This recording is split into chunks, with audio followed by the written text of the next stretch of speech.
जय हिंद दोस्तों। आपका स्वागत है आपके चैनल RSJ एजुकेशन 91 में। तो दोस्तों, जैसा कि आपको पता है कि हम लोगों ने एक पिछले सप्ताह से एक सीरीज स्टार्ट किया है जो कि हिस्ट्री, पॉलिटी, ज्योग्राफी और बायोलॉजी का सेट चैप्टर वाइज चलता है। तो दोस्तों, इसी क्रम में आज फिर से हिस्ट्री का नया सेट आया है। पिछले सेट को आप लोगों ने देखा, समझा और आप लोगों इससे अपने आप को आके भी होंगे कि आपका कितना मार्क्स आ रहा है। टोटली तो ऐसे हिस्ट्री का देखा जाए तो 10 क्वेश्चंस देते हैं, 10 क्वेश्चंस रहता है, ठीक है। 10 क्वेश्चंस रहता है और 5 करेंट और 5 स्टैटिक्स जीके रहता है। तो 10 क्वेश्चन में हर एक चैप्टर का 10 क्वेश्चंस हम लोग ले रहे हैं और इससे अपने आप को आप लोग जांचिए कि आप कहाँ पे हैं, क्योंकि हर चीज़ का हर वैकेंसी का जो है कि लेवल बहुत बड़ा है।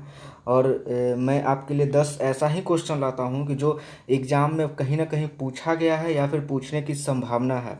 तो चलिए दोस्तों, आगे हम लोग सीधा क्वेश्चन की ओर रुख करते हैं और पहला क्वेश्चन इस क्रम में हम लोग देखते हैं। तो दोस्तों, पहला क्वेश्चन है, सिंधु सभ्यता संबंधित है। पिछले मतलब टॉपिक में हम लोगों ने सिंधु सभ्यता से पहले के चीज़ को पढ़ा था और आज हम लोग सिंधु सभ्यता के बारे में कुछ क्वेश्चंस को ले रहे हैं। तो पहला क्वेश्चन है, सिंधु सभ्यता संबंधित है, किस चीज़ से सिंधु सभ्यता संबंधित है? प्राग ऐतिहासिक काल, आर्ध ऐतिहासिक काल, ऐतिहासिक युग और नवपाषाण युग। तो इसका सही आंसर हो जाएगा, आप लोग पहले 2 सेकंड सोचिए, उसके बाद मैं आपको आंसर बता रहा हूँ। चलिए दोस्तों, इसका आंसर है ऑप्शन नंबर बी, आर्ध ऐतिहासिक युग। आर्ध ऐतिहासिक युग उस युग को कहते हैं जिसमें लेखन कला का तो ज्ञान हुआ, मतलब लिखने की कला इस समय विकसित हुई, परंतु इसमें ये क्या लिखा हुआ है ये समझा नहीं जा सका, उसको हम लोग आर्ध ऐतिहासिक युग कहते हैं। अब पहला ऑप्शन है आपका प्राग ऐतिहासिक युग।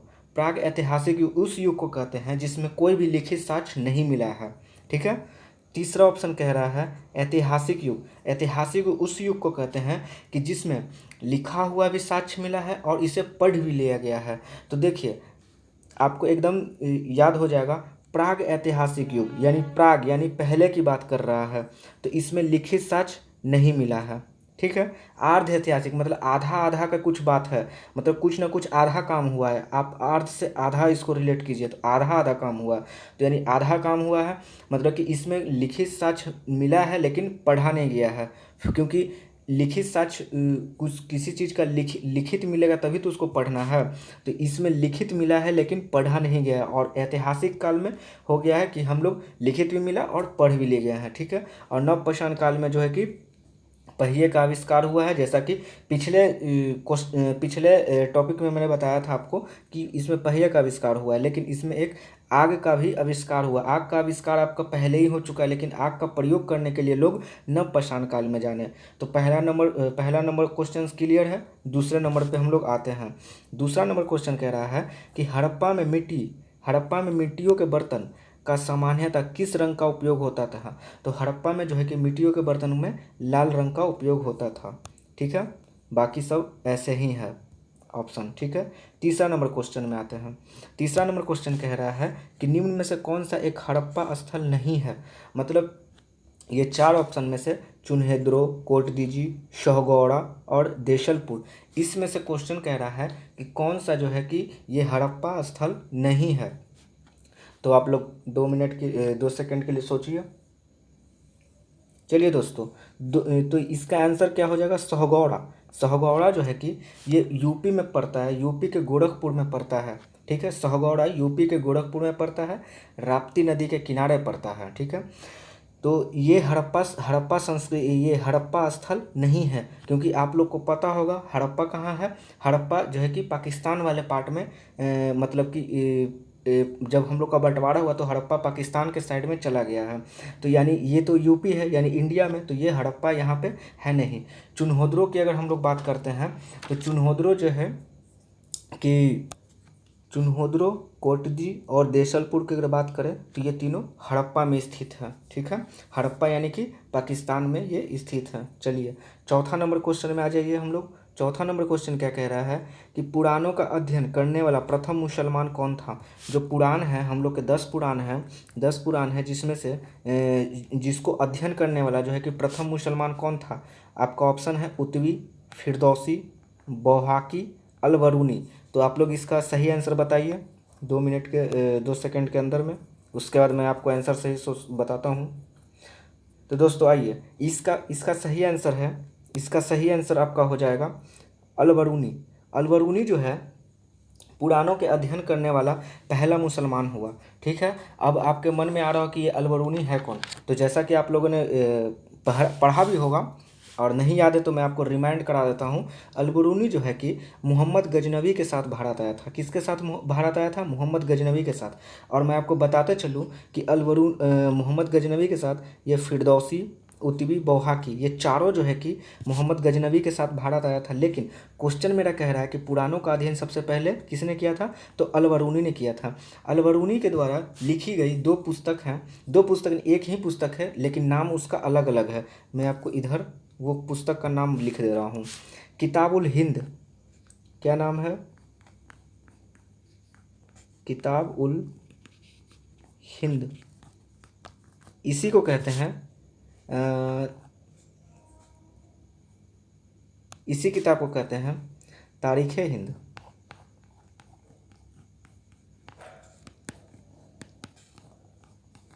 तारीख़ हिंद इसी को कहते हैं। किताबुल हिंद और तारीख़ हिंद अलबरूनी ने लिखा है। ठीक है, फिर इसे जो है कि अंग्रेजी में अनुवाद किया है। यही जो किताब तारीख़ ए हिंद और किताबुल हिंद की अंग्रेजी में अनुवाद एल्बर्ट साची ने किया है। एल्बर्ट साची ने इसका इंग्लिश में अनुवाद किया है और इसको हिंदी में अनुवाद किया है रजनीकांत शर्मा ने। ठीक है, चलिए, फिर है उतवी है, फिरदौसी है, बौहाकी है। ठीक है, तो ये तीनों ही जो है कि किसके साथ आया था? मोहम्मद गजनवी के साथ आया था। उतवी ने जो है कि ये तारीख़ हिंद लिखा है, तो उतवी ने लिखा है तारीख़ यामनी। अलबरूनी ने लिखा था तारीख़ हिंद और किताबुल हिंद। तो बस इसमें जो है कि उतवी में आप यामनी लगाइए, दोनों में यामनी, और बाकी जो अलबरूनी लिखा था तारीख़ हिंद, तो उसके जगह पे आप तारीख़ यामनी लगाइए। तो उतवी ने लिखा है, और किताबुल हिंद जिसको अलबरूनी ने लिखा है और उतवी ने किताबुल यामनी लिखा है। ठीक है, ये उतवी ने लिखा है। फिरदौसी के द्वारा जो है कि शाहनामा की रचना की गई। क्वेश्चन एकदम आसानी से पूछता है कि फिरदौसी की रचना किसने की? तो शाहनामा की रचना किसने की? तो फिरदौसी ने की थी। तो इसीलिए फिरदौसी को जो है कि पूर्व का हमार या हिमर कहा जाता है। किसको? फिरदौसी को पूर्व का हमार या हिमर कहा जाता है। और अफ़गान का महाभारत भी इसे शाहनामा के लिए फिरदौसी को अफ़गान का अफ़गान का महाभारत फिरदौसी को कहा जाता है शाहनामा की रचना के लिए। ठीक है, बौहाकी जो है कि ये भी इसके साथ आए थे, मोहम्मद गजनवी के साथ आए थे। ठीक है, और इसके द्वारा लिखी गई पुस्तक है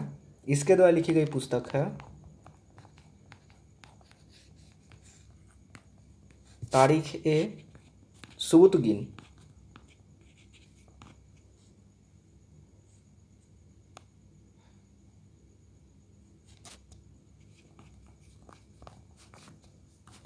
तारीख़ ए सुबुतगिन किसके द्वारा लिखी गई है? ये बौहाकी के द्वारा लिखी गई है। ठीक है, और इस रचना के लिए इसे पूर्व का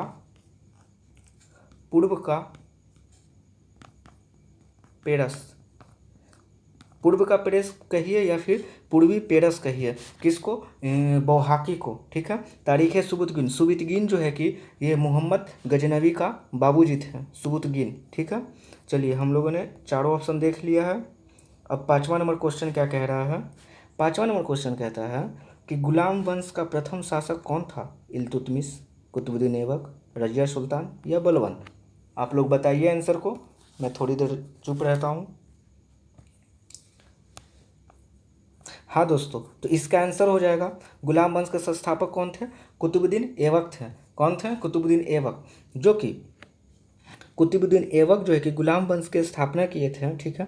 और इसे कुतुबुद्दीन ऐबक किसके साथ भारत आए थे? तो ये भारत आए थे मोहम्मद गौरी के साथ भारत आए थे, ठीक है।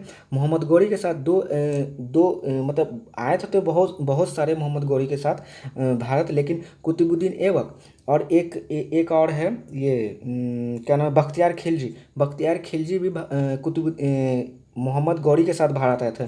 तो कुतुबुद्दीन ऐबक जो है कि गुलाम वंश की स्थापना किया था, ठीक है। और ये एक दास था, किसका दास था? तो गौरी का दास था, ठीक है।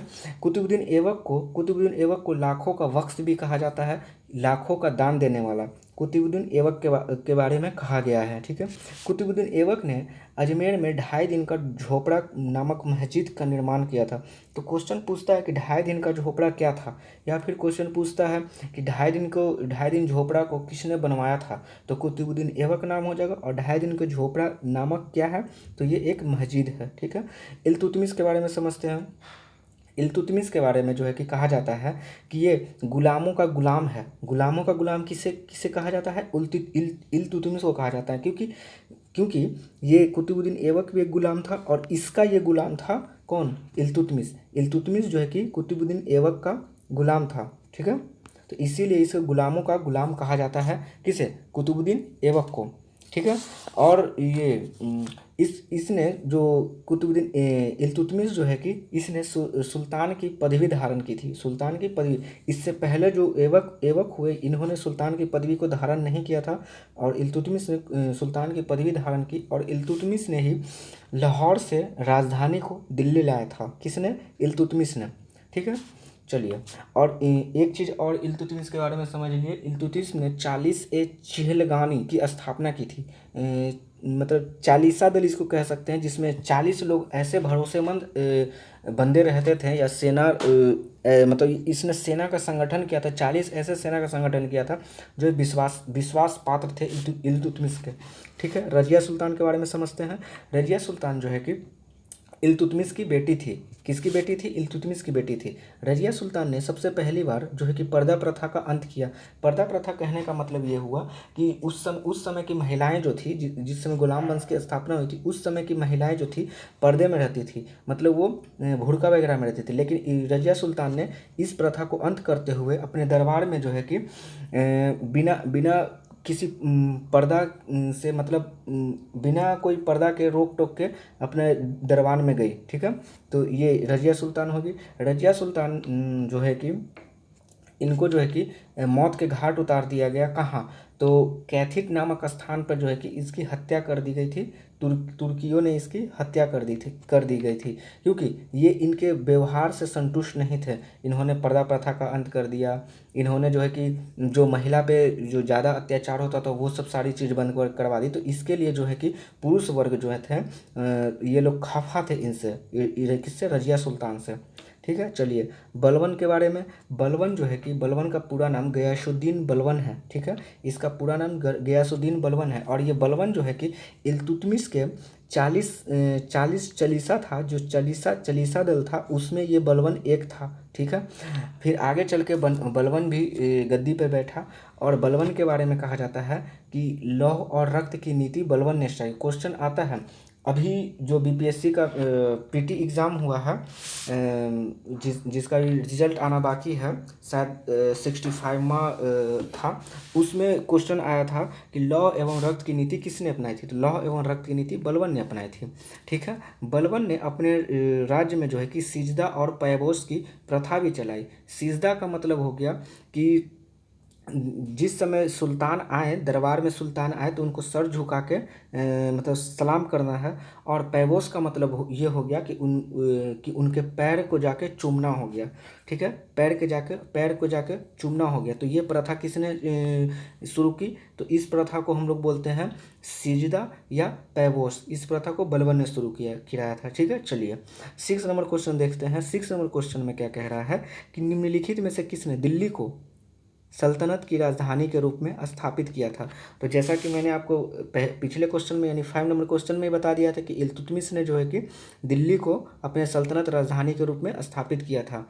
दिल्ली को सल्तनत की राजधानी के रूप में इल्तुतमिश ने स्थापित किया था। और ये कुतुबुद्दीन ऐबक का राजधानी कहाँ था? तो ये लाहौर था, क्योंकि ये मतलब दिल्ली आना नहीं चाहते थे कुतुबुद्दीन ऐबक। तो कुतुबुद्दीन ऐबक के बाद आराम शाह आए, तो आराम शाह कुतुबुद्दीन ऐबक का उत्तराधिकारी हुए, मतलब बेटा हुए। तो आराम शाह जो है कि आरामे करते रह गए, अर्थात ये इनसे शासन ठीक से हुआ नहीं, और इसको मारकर जो है कि आराम शाह को हत्या कर कर इल्तुतमिश जो है कि गद्दी पे बैठा। इल्तुतमिश के बारे में मैंने आपको फैक्ट सारा कुछ बता ही दिया है, रजिया सुल्तान के बारे में फैक्ट बता दिया है। चलिए, तो सीधा हम लोग टाइम का बचत करते हुए 7 नंबर क्वेश्चन पे आते हैं। चलिए, 7 नंबर क्वेश्चन क्या कह रहा है कि लंदन में ब्रिटिश ईस्ट इंडिया कंपनी के गठन के समय भारत का निम्नलिखित में से कौन सा बादशाह?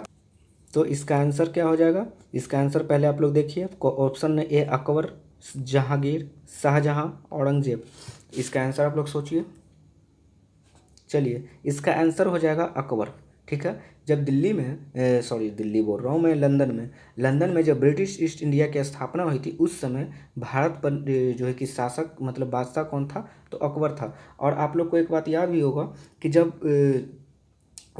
जब हेक्टर को भेजा गया था महारानी के द्वारा ईस्ट इंडिया कंपनी की स्थापना के प्रस्ताव के लिए, तो उस समय भी ये अकबर ही दिल्ली पर शासक कर रहा था। और वो जब हेक्टर यहाँ पहुँचा तो उस समय अकबर मर चुके थे, और उस समय फिर शासक कौन हो गए थे? तो जहांगीर। तो क्वेश्चन ये आता है कि जब महारानी विक्टोरिया के आज्ञा पत्र में मतलब किससे अनुरोध करने की बात कही गई थी? मतलब ईस्ट इंडिया कंपनी के लिए कंपनी को स्थापित करने के लिए किसके नाम से लेटर था? तो नाम से था अकबर के, क्योंकि वो चला था अकबर का लेटर लेकर।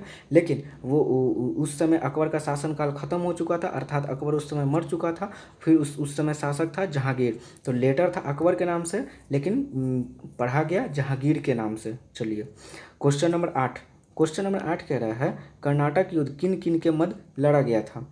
ऑप्शन है अंग्रेज और फ्रांसीसी, अंग्रेज और डच, अंग्रेज और मराठा, हैदर अली और मराठा। आप लोग सोचिए, उसके बाद आंसर बताइए। चलिए दोस्तों, इसका आंसर हमारा हो जाएगा अंग्रेज और फ्रांसीसी के बीच, क्योंकि कर्नाटक का कुल 3 युद्ध हुआ है। कितना युद्ध हुआ है? 3 युद्ध। तीनों युद्ध जो है कि अंग्रेज और फ्रांसीसी के बीच हुआ है।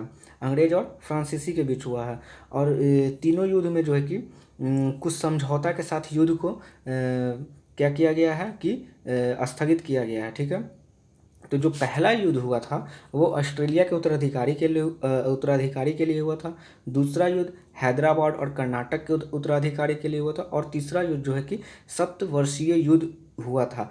यही जो है सप्तवर्षीय युद्ध एसआई जो सब इंस्पेक्टर होता है, ईएसआई इन्फोर्समेंट सब इंस्पेक्टर जो एग्ज़ाम हुआ था 2020 में, दिसंबर 2020 में, डेट एग्जैक्ट 6 दिसंबर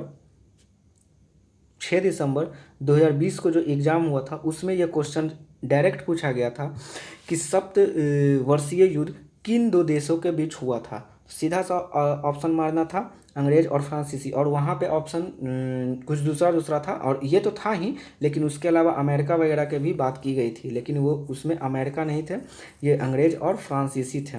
ठीक है, चलिए, तो ये ऑप्शन क्लियर हो गया कि अंग्रेज और फ्रांसीसियों के बीच युद्ध हुआ था। ठीक है, चलिए 8 नंबर क्वेश्चन 9 नंबर को देखिए। ऐसा है कि अगर ये 8 नंबर बताने जाए ना, तो इसका एक सीरीज ही बन सकता है, क्योंकि इस युद्ध में, कर्नाटक का युद्ध में बहुत कुछ है। अगर मैं ये बताना अगर शुरू कर दूं तो आप मान के चलिए कि 10-12 मिनट ऐसे ही लग जाएगा। तो भाई, ये तो आपका डिस्कशन सीरीज चल रहा है, तो डिस्कशन में बात उतना ही होना चाहिए जो कट टू कट बात होनी चाहिए, मतलब जो एग्ज़ाम से रिलेटेड है, और जो चारों ऑप्शंस को सॉल्व कराने के बाद। अब इसके बारे में डिस्क्रिप्शन दिया जाए तो आप इधर देखिएगा, ये लंदन वाला देखिएगा, इसमें डिस्कशन है। सिंधु घाटी देखिए तो इसका एक अलग ही चैप्टर ही है सिंधु घाटी का। पुराणों इसके बारे में बताने जाएँ तो बहुत कुछ है। गुलाम वंश के बारे में बताएं तो बहुत कुछ है। तो ऐसा मतलब डिस्कशन है तो डिस्कशन की तरह होना चाहिए। सारा इन्फॉर्मेशन जो है कि चैप्टर में मिलता है। चलिए 9 नंबर क्वेश्चन में हम लोग सीधा आ जाते हैं, क्योंकि मैं उम्मीद ये कर रहा हूँ कि आप लोग ये सब सारे कुछ पढ़े होंगे। ठीक है, नहीं पढ़े हैं तो 1 अप्रैल से जो है कि आपका सीधा मॉडर्न हिस्ट्री का बैच आने जा रहा है, तो आप लोग उसे ज्वाइन कीजिएगा। ठीक है, उसमें मैं सारी चीज़ें जो है कि बताऊंगा। ठीक है, चलिए 9 नंबर क्वेश्चन क्या कह रहा है कि अंग्रेजी शासनकाल में भारत का कौन सा क्षेत्र अफीम उत्पादन हेतु प्रसिद्ध था?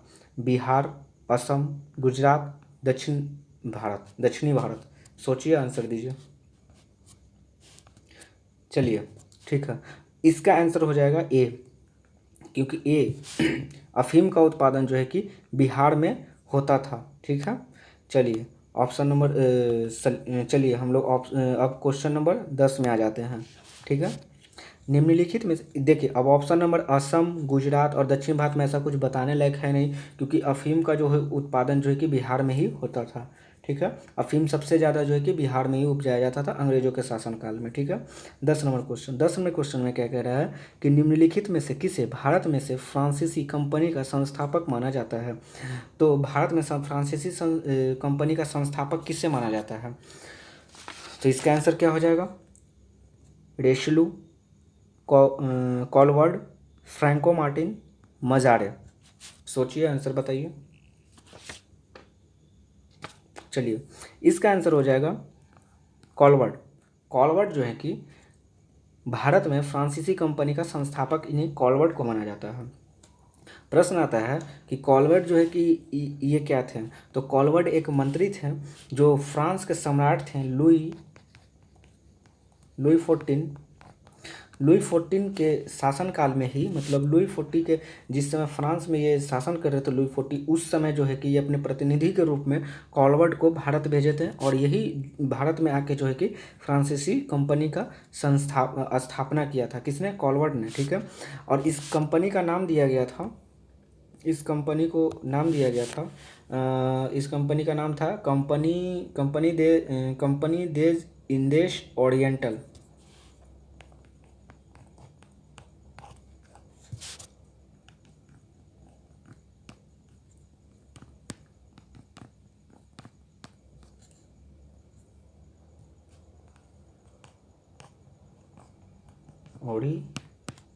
ओरिएंटल्स। ठीक है, ये कंपनी का नाम था। चलिए 11 नंबर क्वेश्चन में आ जाते हैं हम लोग। 11 नंबर, पीचर शब्द का संबंध किससे है? पीचर शब्द का संबंध किससे है? कुश्ती से है, मुक्केबाजी से है, बेसबॉल से है, या राइफल शूटिंग से है? आप लोग आंसर बताइएगा। चलिए, इसका आंसर हो जाएगा आपका बेसबॉल। पिचर जो है कि बेसबॉल से संबंधित है। ठीक है, जो मतलब जो कैचर की ओर गेंद फेंकता है ना, है उसे ही पिचर कहते हैं। ठीक है, कुश्ती का एक शब्दावली है टाइम कीपर।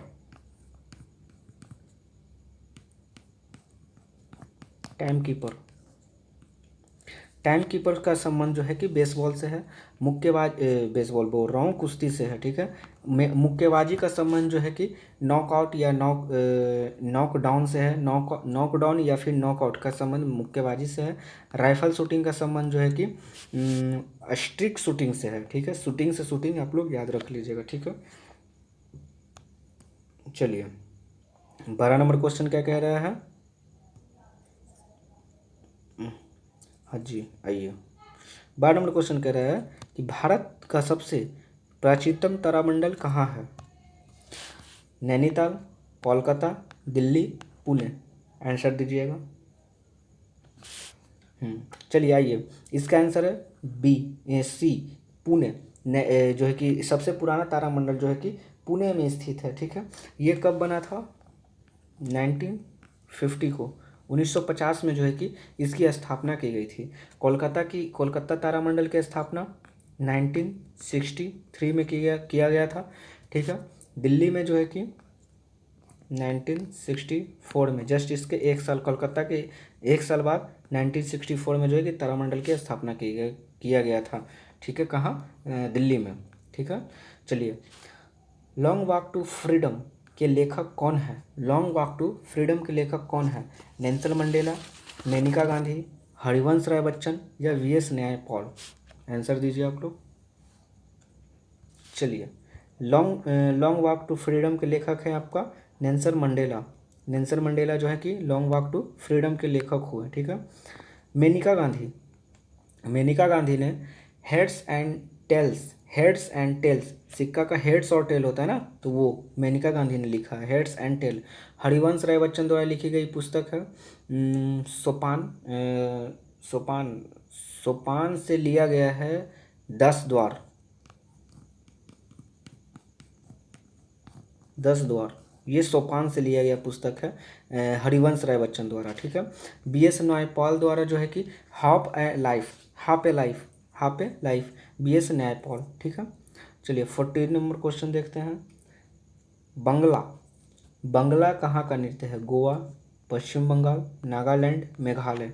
दीजिए आंसर। आइए, ये बांग्ला जो है कि आप लोग सोच रहे होंगे पश्चिम बंगाल, लेकिन पश्चिम बंगाल आंसर नहीं होगा इसका। इसका आंसर पश्चिम बंगाल ना होगा, इसका आंसर जो है कि मेघालय होगा। इसका आंसर क्या हो जाएगा? मेघालय। बांग्ला कहाँ का लोक नृत्य है? मेघालय का, ठीक है। गोवा का नृत्य, गोवा के नृत्य को हम लोग ढकनी कहते हैं, ढकनी। दिख नहीं रहा है ना इसमें, चलिए आइए, गोवा के नृत्य को क्या कहते हैं? ढकनी, ढकनी, गोवा के नृत्य को ढकनी कहते हैं, ठीक है। पश्चिम बंगाल के एक नृत्य है मर्शिया, मर्शिया पश्चिम बंगाल के नृत्य को कहते हैं। नागालैंड के नृत्य को कहते हैं नूडालिम, नूडालिम पश्चिम नागालैंड के नृत्य को कहते हैं। और मेघालय का तो आपका बांग्ला हो ही है। चलिए, भीमबेटका की गुफाएं कहाँ है? गुजरात, बिहार, मध्य प्रदेश, उत्तर प्रदेश? बताइए आंसर। चलिए आंसर आ गया, आंसर आ गया कि मध्य प्रदेश इसका आंसर होगा भीमबेटका की गुफा को। भीमबेटका की गुफा को जो है कि यूनेस्को में शामिल किया गया है, कब? 2003 में। 2003 में भीमबेटका की गुफा को यूनेस्को में शामिल किया गया है, ठीक है। चलिए, गुजरात का गुजरात में एक है पार्क चौपानोड़, पावागढ़ पार्क है, ये भी यूनेस्को में शामिल किया गया है 2004 में, ठीक है। बिहार में आपका महाबोधि मंदिर है, जिसको कि 2004 में 2004 नहीं 2002 में शामिल किया गया है यूनेस्को की सूची में। उत्तर प्रदेश में एक है फतेहपुर सिकरी, फतेहपुर सिकरी, जिसको कि 1986 में शामिल किया गया। ये घचपचा गया है, मैं इसे थोड़ा साफ कर देता हूँ। हाँ, तो इसको साफ कर दिया हूँ। अब देखिए, गुजरात, बिहार, मध्य प्रदेश, यूपी। देखिए, गुजरात में जो है कि एक चंपानेर पावागढ़, चंपानेर पावागढ़ पार्क है, जिसको 2004 में जो है कि 2004 में यूनेस्को द्वारा जो है कि इसे शामिल किया गया है, ठीक है। बिहार में है महाबोधि मंदिर गया में, उसको 2002 में शामिल किया गया यूनेस्को में, ठीक है। यूपी में है फतेहपुर सिकरी, फतेहपुर सिकरी है, जिसको 1986 में जो है कि शामिल किया गया है यूनेस्को की यूनेस्को धरोहर में, ठीक है। फिर आपका मध्य प्रदेश था, जो कि क्वेश्चन ही कह रहा था कि भीमबेटका कहाँ है, भीमबेटका की गुफाएं, तो मध्य प्रदेश में है। इसको जो है कि 2003 में शामिल किया गया है यूनेस्को में। चलिए आगे आ जाते हैं हम लोग। कितना था? 15 हो गया। 16 नंबर क्वेश्चन कह रहा है कि जनवरी, अब यहाँ से करंट स्टार्ट हो गया है। जनवरी 2020 को बगदाद में हुए अमेरिकी हमले में किस देश के जनरल कासिम सुलेमानी का निधन हो गया है? ईरान, इराक, सऊदी अरब और बहरीन? बताइए आंसर। चलिए, इसका आंसर है ईरान। ईरान के जो है कि ये जनरल कासिम सुलेमानी थे, जो कि अमेरिका ने इसके हमला करके इनको मार गिराया। तो वो कहाँ के थे? ईरान के। यही क्वेश्चन हमसे पूछा था। 17 नंबर क्वेश्चन कह रहा है world game athlete of the year का पुरस्कार किसे दिया गया? रानी रामपाल, स्मृति मंधाना, पीवी सिंधु और सानिया मिर्जा? बताइए आंसर।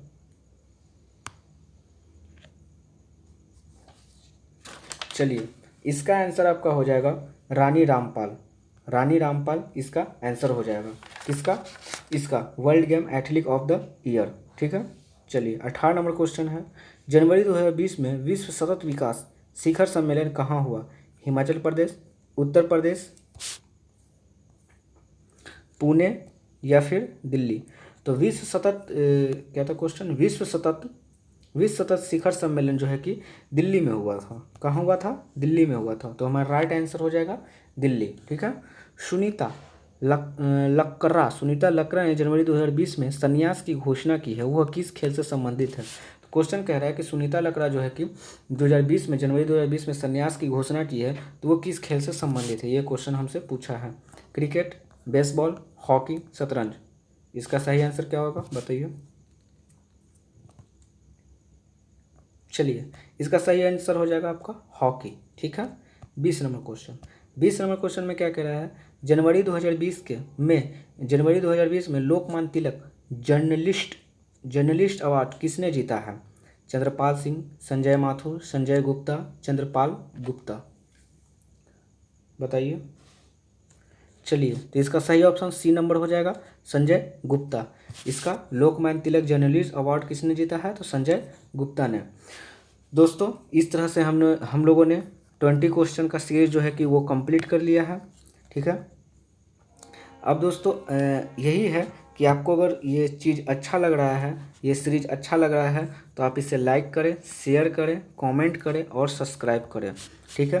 क्योंकि कमेंट करना ज़रूरी इसलिए है क्योंकि इससे होगा मुझे पता चला कि कितने लोग जो है कि एक्टिवली जो है कि इस सीरीज को देख रहे हैं और अपने आप को मतलब महसूस कर रहे हैं कि हम कितना पानी में हैं। सीधी सी बात, कितना पानी में है।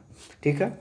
चलिए, तो एक ये है, वक्त अपना बनाने में वक्त लगता है, मतलब वक्त को अपना वक्त बनाने में वक्त लगता है। तो इसलिए कड़ी मेहनत करते जाइए, सक्सेस मिलेगा, ज़रूर मिलेगा।